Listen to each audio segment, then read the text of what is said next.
Olá pessoal, vamos então falar sobre mais um tema relacionado ao Espiritismo e hoje o nosso assunto é justiça da reencarnação.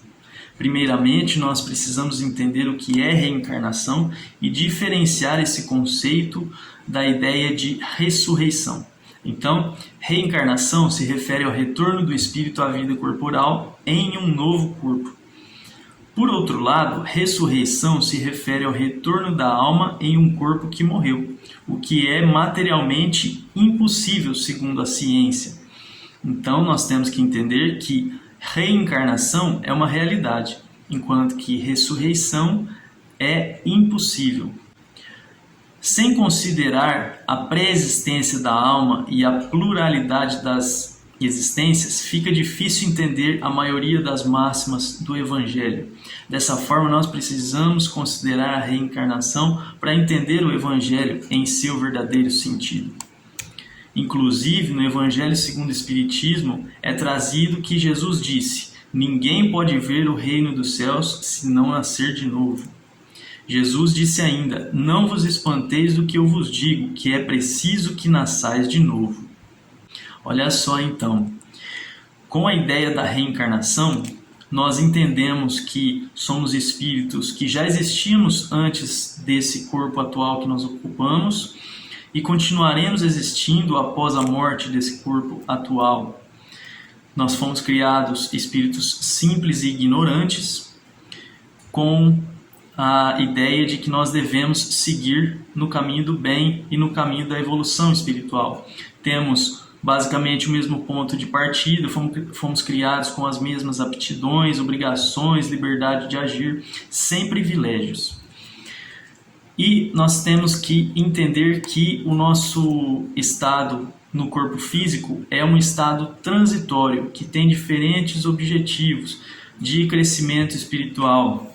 Então a gente vem em diferentes existências, às vezes com poder, sem poder, com dinheiro, sem dinheiro, com riqueza material, com ou sem riqueza material, com fama ou vem na solidão e assim por diante, com beleza e sem beleza, para que a gente possa passar por diferentes provas e valorizar aquilo que realmente importa, que são os valores espirituais.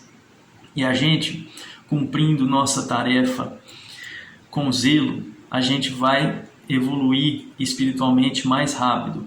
Por outro lado, se a gente não cumprir as nossas tarefas no caminho do bem, a gente vai acabar tendo um atraso espiritual. Uma comparação simples é do estudante na escola. Em seus anos iniciais, ele recebe conhecimentos mais básicos, tarefas mais simples. Com o passar do tempo, acaba recebendo conhecimentos mais elaborados e tarefas mais complexas. Então, basicamente, é isso que ocorre em nossa evolução espiritual. E nesse contexto, espíritos se reencontram para a reparação de erros, para fortalecimento de laços espirituais, para reconstrução de relações ali que às vezes iniciaram em bases infelizes, em bases de inimizade, para reconstruir essas relações de uma forma fraterna.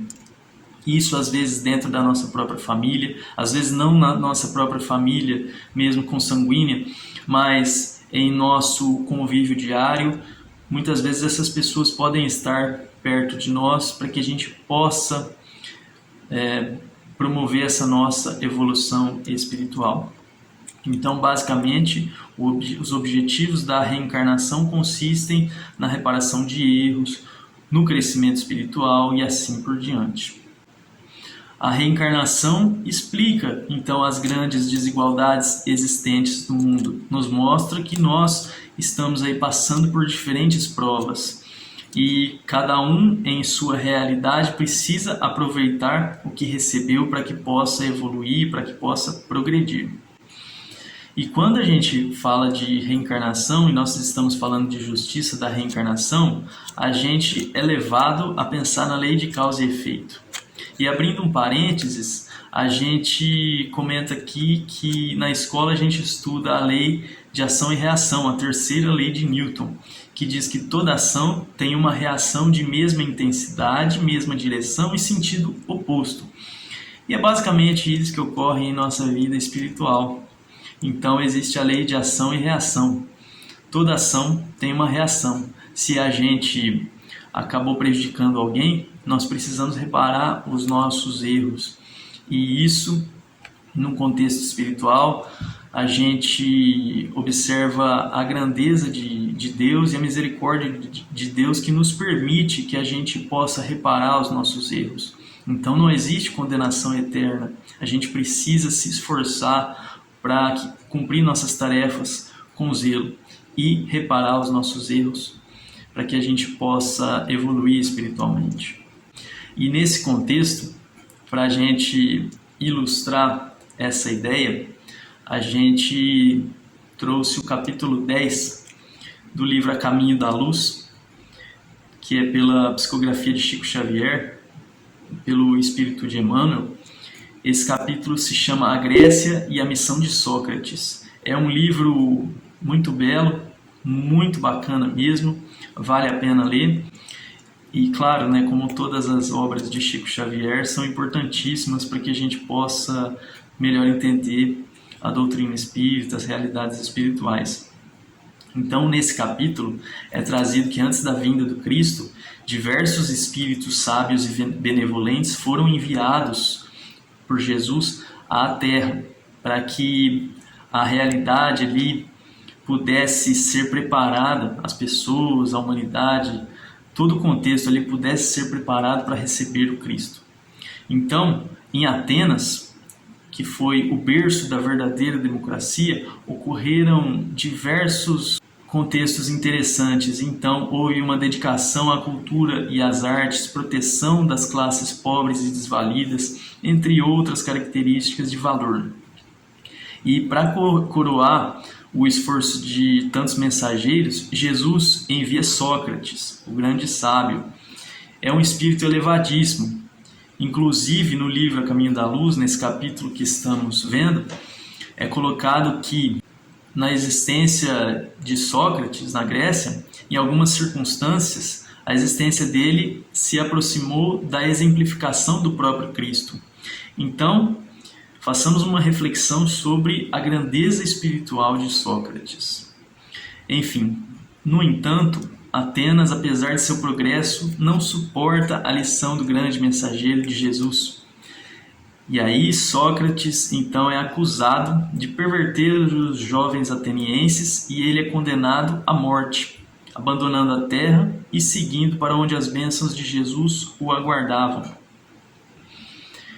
Para constar aí, Platão, ele pode ser considerado o principal discípulo de Sócrates, então ele veio depois.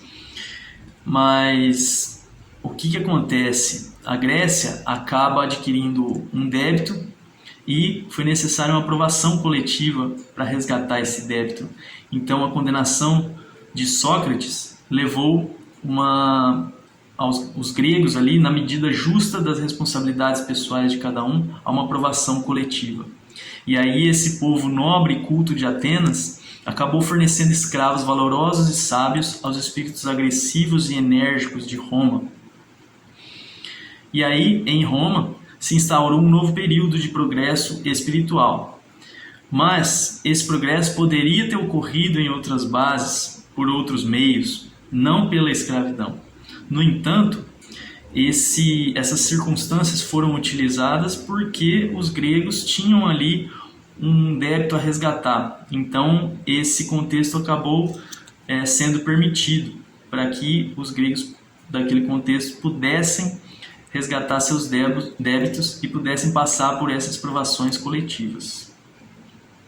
Então, é interessante a gente analisar que, nesse exemplo colocado aí, ocorreu uma questão de uma aprovação coletiva.